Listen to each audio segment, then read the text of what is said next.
les stratégies efficaces, les moyens de financement, en tout cas de donner des pistes de moyens de financement appropriés pour que tous les investissements nécessaires, toutes les organisations particulières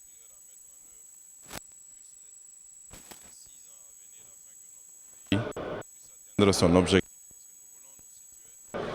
Dans les pays les plus innovants en matière de développement du numérique, d'utilisation du numérique, de production numérique, de maîtrise des compétences dans ce domaine et de capacité managériale dans le secteur des technologies d'information et de communication de manière générale.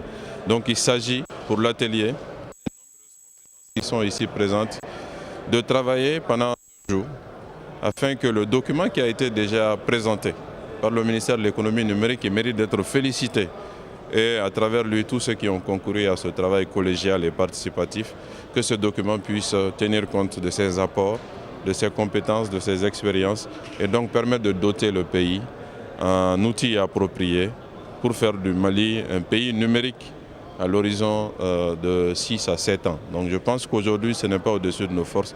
C'est là d'autant plus que nous en avons grandement besoin. Nous en avons besoin parce que nous sommes un pays qui est vaste et étendu, où les distances coûtent cher en termes de gestion. Ces technologies permettent de rendre les distances non impactantes en termes de coûts, donc de dépasser les distances. Elles permettent aussi d'abolir le temps, de faire en sorte qu'on puisse contribuer, créer, diffuser, consommer en tout temps et en tout lieu du savoir, de l'intelligence et de la valeur. Donc notre pays en a grandement besoin. Et c'est aussi une opportunité pour le Mali, parce que je l'ai dit tout à l'heure, nous sommes un pays de culture, de savoir-faire, d'innovation.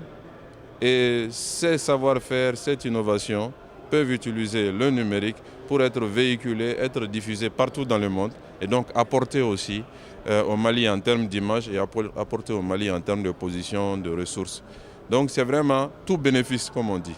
Seulement, il faut qu'on se serre la ceinture, qu'on travaille. Parce que le ministre l'a dit, dans notre pays, ce ne sont pas les bonnes idées qui manquent, ce ne sont pas les bonnes stratégies qui manquent, mais c'est la mise en œuvre souvent où on a des difficultés, le suivi.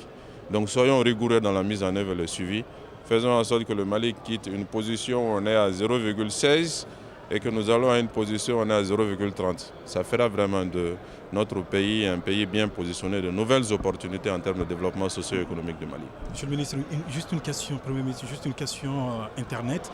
Aujourd'hui, vous êtes jeune, vous êtes très actif sur les réseaux sociaux et les Maliens, les jeunes Maliens également. Mais on constate de plus en plus que ces réseaux sociaux sont de plus en plus mal utilisés par les jeunes. Est-ce que vous avez un appel à leur lancer aujourd'hui pour qu'ils utilisent bien ces réseaux sociaux aujourd'hui? Bon, ce sont des possibilités qui sont données pour créer, pour diffuser, pour communiquer.